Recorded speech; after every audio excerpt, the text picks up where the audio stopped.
아날로그의 감성, 디지털의 편리함. 시대를 잘 만난 덕에 두루두루 혜택을 받으며 살아온 기성세대의 한 사람으로서 저는 지금의 젊은 세대에게 좀 미안한 마음이 듭니다. 이렇게 각박하고 더 힘든 세상을 물려준 것만 같아서. 여기는 다정한 책방입니다. 오늘은 92년생 젊은 작가님의 책을 들고 왔습니다. 여문책에서 펴낸 연애 결핍 시대의 증언. 지은이 나호선 작가님은 이렇게 말씀하시네요. 사람을 좋아하지만 살아가는 이 시대는 밉다. 적당히 세상을 불신하는 대신 눈앞에 있는 한 사람을 꼭 믿어주는 그런 종류의 다정한 글을 쓰고 싶다. 부산대학교 정치외교학과를 졸업하고 공부가 아쉬워 같은 대학에서 정치학 석사 학위를 받았다. 현재는 전공을 제법 잘 살린 사회 초년생이 되었다. 종종 내 영혼이 떠난 자리에 무엇이 남을까를 고민한다.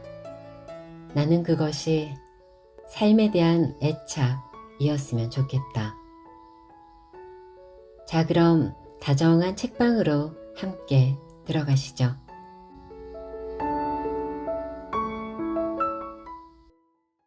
연애 결핍 시대의 증언. 프로포즈. 대학교 2학년 때 부산의 대형 호텔 웨딩홀에서 예식 진행 아르바이트를 했다. 광안대교가 시원하게 내다보이는 대경 맛집이었다.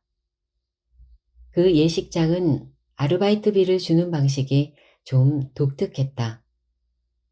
2014년 법정 최저시급은 5,210원이었다. 젊음의 한 시간이 고작 그것밖에 안 되나 싶었지만 그걸 제대로 지키는 업체도 몇 없었다. 하지만 결혼 산업은 돈이 잘 되는 모양인지 나 같은 말단에게도 꽤 많은 액수가 들어왔다. 시급으로 환산하면 약 2만 원가량의 돈이었는데 가난한 대학생에겐 큰 액수였다. 노동 강도도 세지 않았다. 다만 절대 실수를 해서는 안 됐다. 결혼은 일생에 한 번이라는 일반적인 인식이 부담이었다. 조명을 신랑 신부와 혼주들의 걸음걸이에 맞게 적당한 밝기로 인상을 찌푸리지 않을 만큼만 쏴주어야 했다. 모든 게 타이밍과의 싸움이었다. 드라이 아이스로 분위기에 어울리는 강도로 연기를 피우고 샴페인 분수의 수압을 결정하며 시기 절정에 이르렀을 때 폭죽을 터뜨렸다. 신랑 신부마다 키스하는 타이밍이 제각각이라 외간 남녀의 입술만 눈에 힘 빡 주고 쳐다봤다. 유일한 남자 직원인 탓에 힘쓰는 일이나 청소와 같은 자벽을 도맡아 했다. 가장 만족스러웠던 것은 무려 3만 원 상당의 호텔 뷔페가 공짜라는 사실이었다. 청춘에게는 3천 원짜리 학식으로 채울 수 없는 허기라는 게 있는데 호텔밥이 젊은 위장에 기름칠을 제대로 해줬다. 신랑 신부가 두 손 모아 자르고 남긴 처치곤란의 케이크도 내 몫이었다. 8조각 난 케이크는 락앤락 밀폐 용기에 담겨 1,000원짜리 아메리카노와 함께 든든한 내 평일 점심이 되어주었다. 100여 쌍의 남녀를 부부로 만드는 데 일조하며 수많은 결혼식을 지켜보았다. 여러 유형의 결혼식을 지켜보다 보니 생김새가 닮고 경제력도 엇비슷한 사람끼리 결혼하는구나 싶은 생각이 들었다. 그 중에서도 유독 한 커플이 기억에 강하게 남아있다. 혼자 식장에 남아 뒷정리를 하는데 신랑이 화장실 구석에서 너무나도 서럽게 울고 있었기 때문이다. 내가 휴지를 가져다 주며 이렇게 기쁜 날 왜 우느냐고 물었더니 신랑이 울면서 답했다. 프로포즈를 한참 전에 했어요.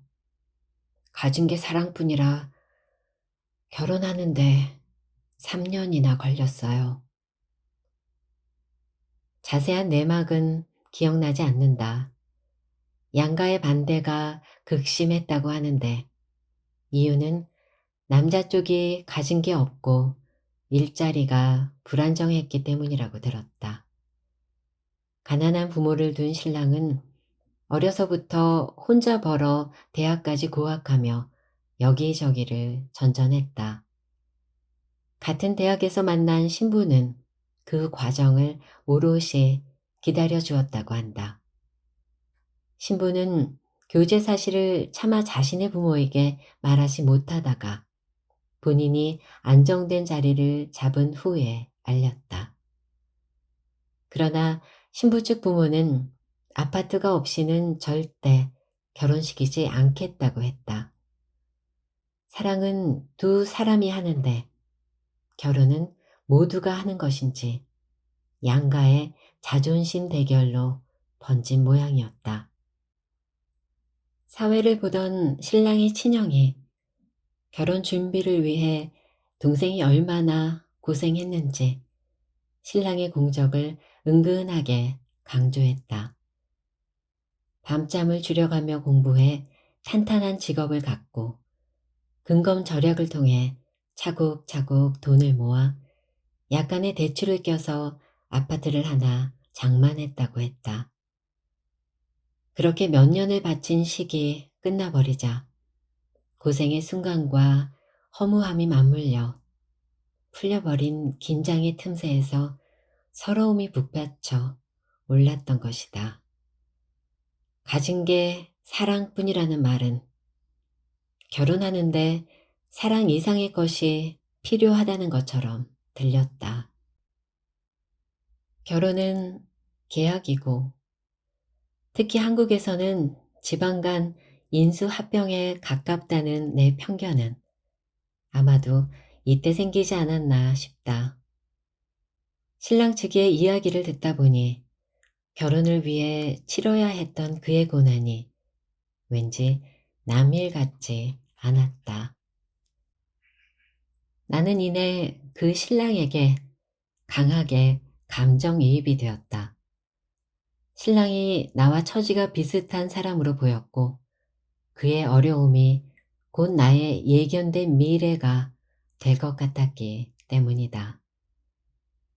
결혼은 사랑하는 두 사람이 미래에 대비하는 한 가지 방식이라 생각한다. 두 어른이 심사숙고해서 결정하고 그 결정을 시험하기 위해 오랜 기간 교제를 통해 서로를 탐색한 신뢰의 결과다. 그래서 부모는 철저히 응원자의 입장에서 신랑 신부의 자유의사를 존중해야 한다고 믿었다. 어른이 왜 자기 인생을 다른 어른에게 허락받아야 해? 내 안에 퍼진 의문이었다.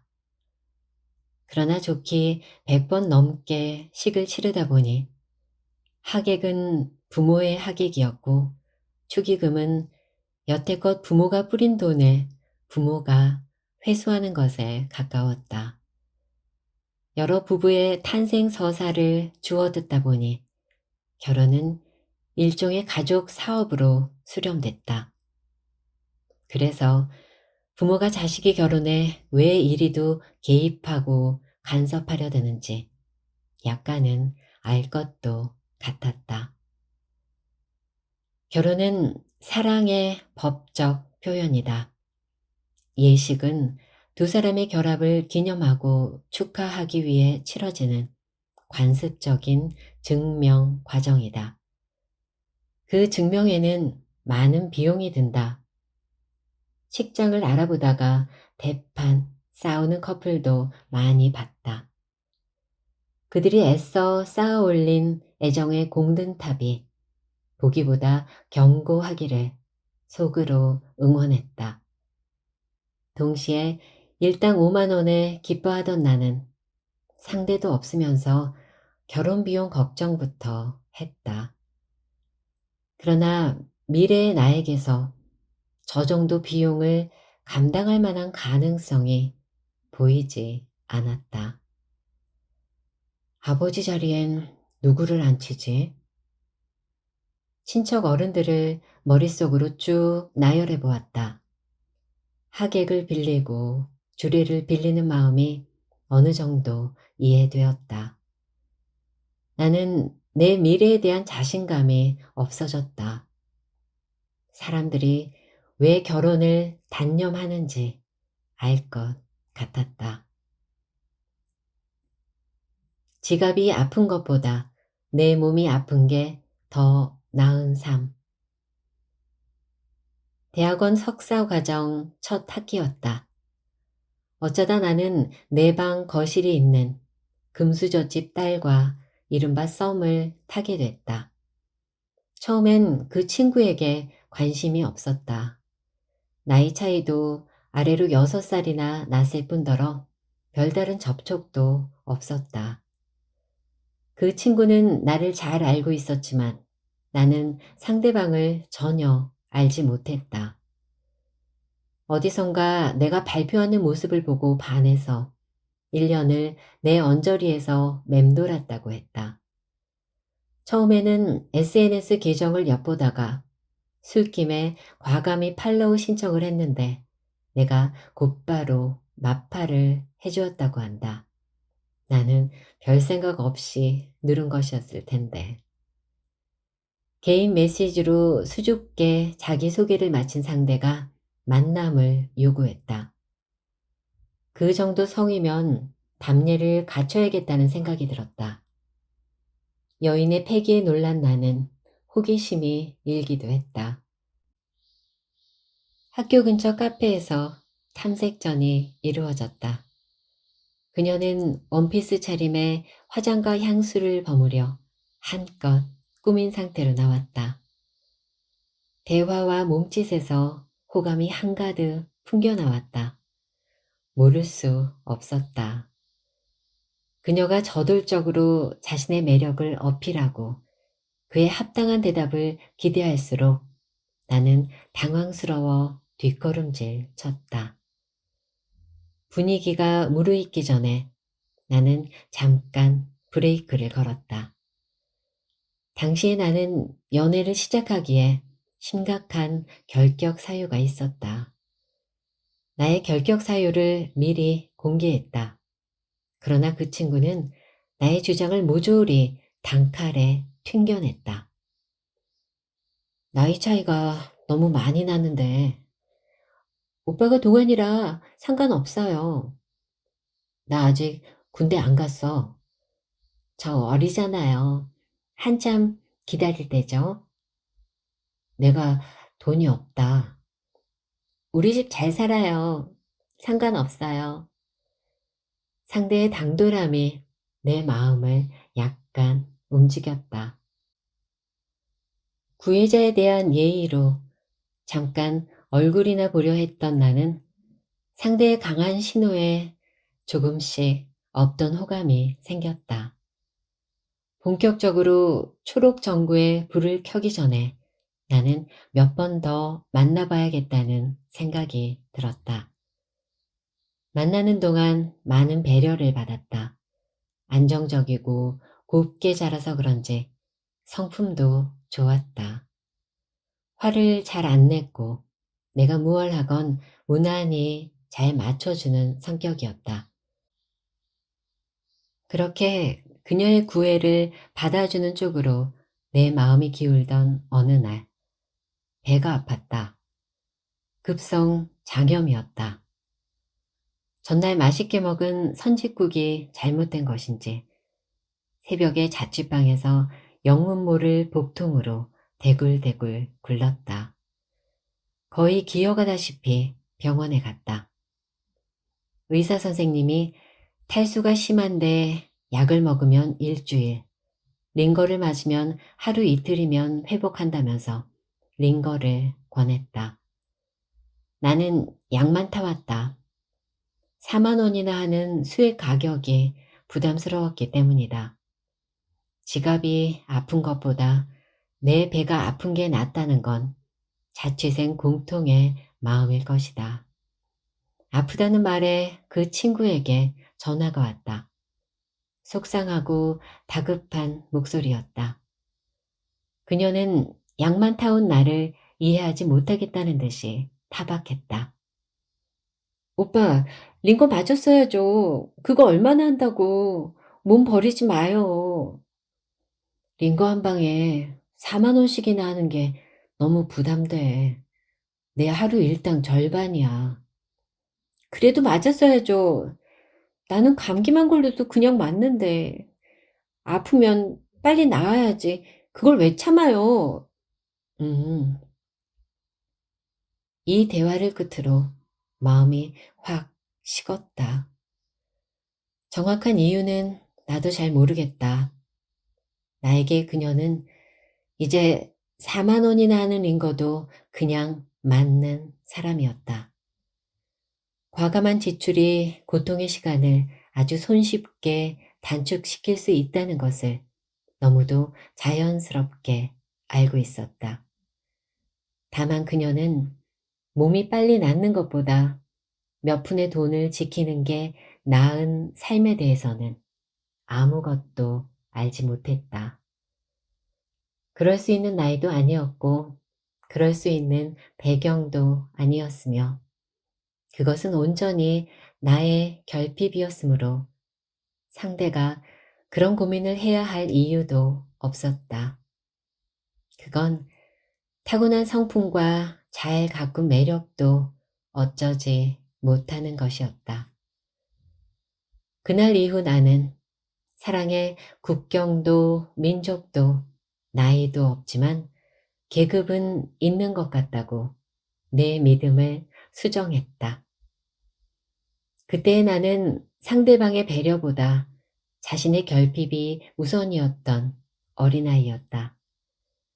나 스스로가 가난에 대한 감수성을 중요하게 여긴다는 사실을 깨닫게 된 순간이기도 했다. 캠퍼스의 낭만을 꿈꿨다. 사랑 속에서 허우적거리며 젊음을 낭비해 보고 싶었다. 덧없이 지나치고 말지라도 원 없이 사랑하고 싶었다. 젊음과 사랑이 모이면 천하무적이라고 상대도 없고 사랑도 해본 적이 없을 때에도 스스로가 만들어낸 환상에 도취된 적도 있었다. 돈 때문에 못하는 건 결혼이지 연애는 아니라고 생각했다. 돈보다 중요한 것은 교감이라고 믿으며 어설프게 돌진했다. 하지만 청춘의 사랑은 계급이 성벽처럼 둘러싸고 있었다. 사람 만나는 게 다 돈이었다. 관계의 시작은 무료일지 모르나 관계의 유지에는 적지 않은 돈이 들었다. 자판기 커피로 사랑할 수 없었다.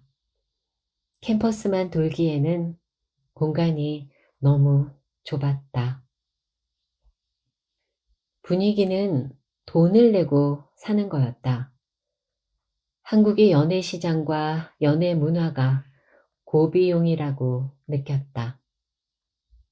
적어도 연애를 안정적으로 하려면 상대는 물론 그 상대에게 쏟을 사랑과 시간과 돈, 이 연애 삼각형 중에서 최소한 두 가지는 갖춰야 각이 나왔다.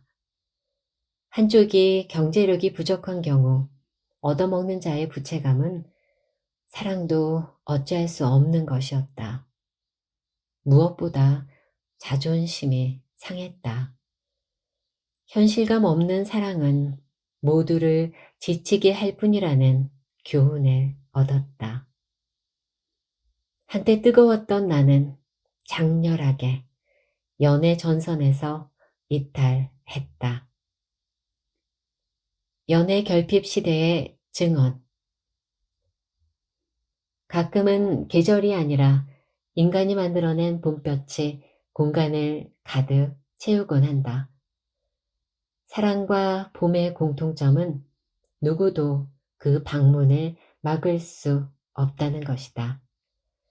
카페는 봄으로, 간지럽게 돋아나는 청춘의 낭만으로, 그것을 바라보는 모든 이는 자신의 추억으로 분위기를 더한다.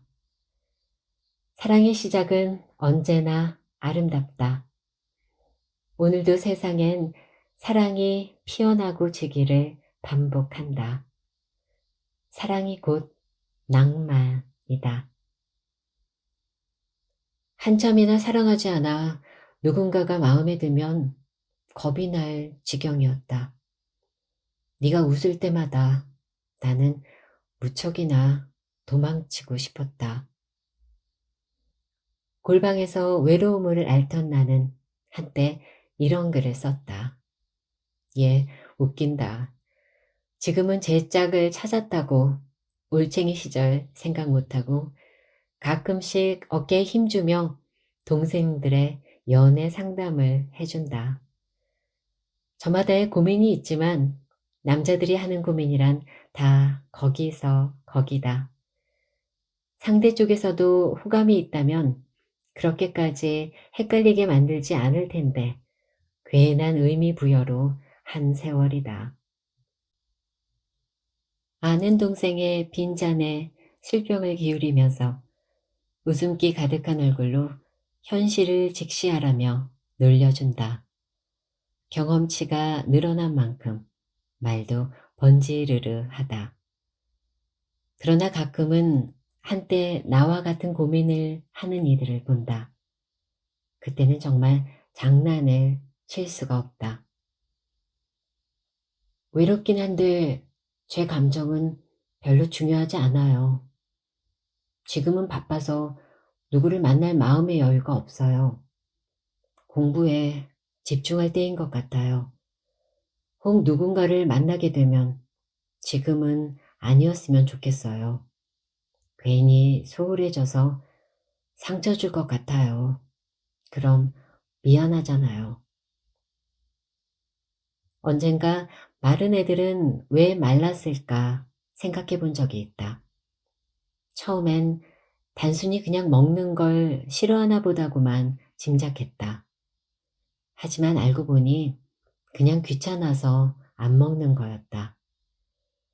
세상에 먹는 걸 싫어하는 인간은 없었다.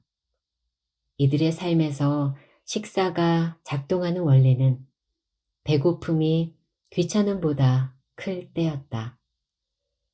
아침에 일어났는데 귀찮으면 아침을 거르지만 또 먹는 게 귀찮지 않을 때면 컵라면 두세 개를 한꺼번에 먹으며 행복해한다. 좋아하지만 귀찮아하는 마음은 동시에 가질 수 있다. 그러나 문제는 사랑이란 본질적으로 귀찮아하지 않는, 귀찮음을 무릅쓰고 나서야 하는 관계에 해당한다는 점이다. 연인의 귀찮음, 관계의 소홀함은 언제나 상처가 된다.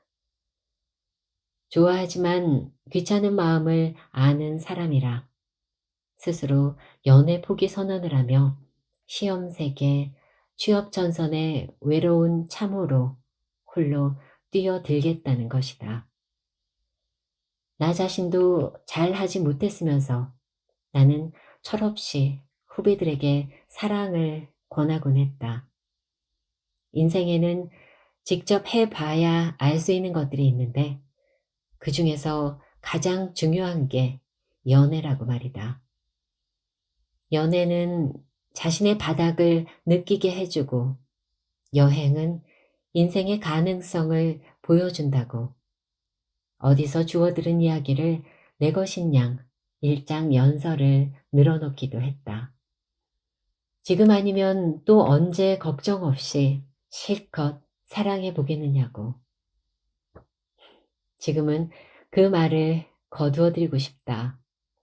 하고 싶어도 못하는 건데 나 같은 게 권해봐야 무슨 소용일까. 사랑에 낭비라는 말이 붙는다. 연애는 무기한 휴업이다. 사랑을 쉬면서까지 해야 할 게 있다. 그만큼 다들 절박하다. 누구나 사랑을 말하지만 아무나 사랑할 수 없는 시대. 연애 리얼리티 프로그램은 전에 없는 인기를 누리는데 실제 세상에는 다른 사람의 연애를 구경하는 사람만 남아있다. 사랑은 낭만이더라도 결혼은 계급의 문제다. 이 시대의 결혼은 이제 자신이 어느 정도 안정된 상태에 있음을 증명하는 계급 지표 중 하나가 된 듯하다. 폭등한 부동산 가격이 많은 청년의 인생 계획을 10년 뒤로 후퇴시켜 놓았고 급여 소득만으로는 결코 벌어진 그 10년을 메울 수 없으며 10년이 지나면 강산도 변하고 홍기도 놓치고 만다는 사실을 너무나 명확하게 자각하고 있다. 이 세계에서 월급 생활자와 자산 보유자 사이에는 넘어설 수 없는 경계선이 그어지고 말았다. 청춘은 글자에 봄을 품고 있고 봄은 사랑에만 집중하기 좋은 계절이지만 지금 청춘들은 삶에 치여 사랑을 포기하는 산업재해를 겪고 있다. 벽이 높아질수록 성공한 소수의 용기는 과대평가되고 실패한 다수의 무기력은 과소평가된다. 외로움을 견뎌 생존해 내겠다는 결기 대신 청춘의 앞날에 연애의 낭만이나 이별이 알려주는 순수한 미련만 가슴에 품어도 충분했으면 좋겠다. 사랑 외에 별다른 고민이 없는 한 시기가 누구에게나 찾아오길 빈다. 누군가 그걸 청춘만의 특권이냐고 힐난한다면 나는 사랑이야말로 청춘의 기본권이라 옹호할 것이다. 이것은 연애 결핍 시대의 증언이다. 다정한 책방, 오늘 준비한 것은 여기까지입니다. 연애 결핍 시대의 증언. 2022년 3월에 세상에 나온 아주 따끈따끈한 신간입니다. 전 아주 재미있게 읽었습니다. 밑줄도 많이 치며 여건상 더 많은 이야기 공유하지 못함이 무척 아쉽네요. 우리 좀 더 책을 가까이 하며 살자고요. 오늘도 다정한 책방에 들러주신 여러분, 저는 또 책 한 권 들고 찾아오겠습니다. 고맙습니다.